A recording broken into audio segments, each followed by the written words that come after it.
સર્વકાર્યેષુ નાસ્તિ દેશામ મંગલમ યેશામ હૃદિસ્તો ભગવાન મંગલાય તનો હરિ. બધા હરિભક્તોને જય સ્વામિનારાયણ. આજે તો એમ લાગે છે સનફ્લાવરની આખી ફૂલવાડી ખીલી છે. ચારે બાજુ જુઓ તો પીળા પુષ્પો દેખાય છે. આ નરનારાયણ દેવનો બગીચો અને એ નરનારાયણ દેવના બગીચાના આપણે બધા એક પુષ્પ છીએ. જેવી રીતે દુકાનની અંદર આપણે બેઠા હોઈએ અને સંકલ્પ કરી કે હે ભગવાન કસ્ટમર મૂકજો કસ્ટમર આવે, પણ દુકાન ખોલ્યા પછી આપણે વિચાર કરીએ કે કોઈ નહીં આવે તો આવતું નથી તો ના જ આવે. પણ આપણી ભાવના પ્રબળ હોય કે મારો ધંધો ચાલશે, મારો ઉદ્યમ ચાલશે, કસ્ટમર પ્રત્યે સારી ભાવના હોય તો એ 100% ચાલે.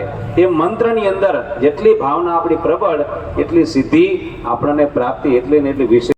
કે દરરોજ એક મુમુક્ષુ નવો જીવ હોય છે એ પાકું. દરરોજ એક નવો મુમુક્ષુ જીવ હોય છે એ પાકું. જો અમે 2 દિવસ પહેલા આવ્યા હતા ત્યારે એક ભગત બિચારા ખબર નહીં એ ભેગા ધૂનમાં ચાલતા હતા સ્વામી. અને આજે વરી વેદાંત સ્વામી મને બતાવ્યું કે જો વરી 4 પુગવાળા બીજા મુમુક્ષુ આવ્યા.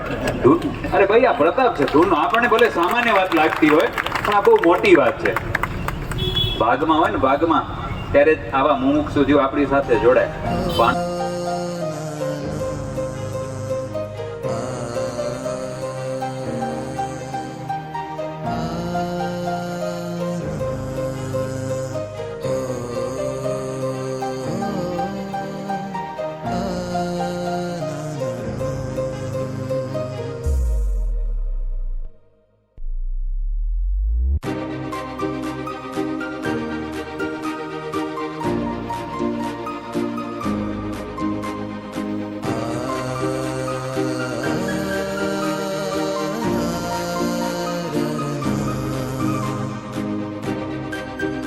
નારાયણ દેવ હરે કૃષ્ણ મહારાજ.